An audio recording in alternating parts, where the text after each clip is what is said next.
French President Emmanuel Macron announced on Monday that France and Germany will help each other through the energy crisis and get by the upcoming winter. Speaking at a press briefing after a video conference with German Chancellor Olaf Scholz, Macron said France is ready to deliver more gas to Germany while the latter will offer more electricity to France, if the current energy crisis persists in winter. The French president said that he was in favor of solidarity measures at the European level to deal with the current energy crisis.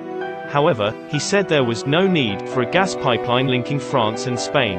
Concerning the high energy prices in Europe, Macron proposed to set up control mechanisms for speculative operations at the European level.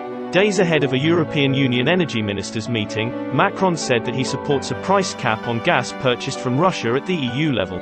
Macron assured his countrymen that France is not in a situation for energy rationing, but called on people to limit heating to 19 degrees Celsius to save energy.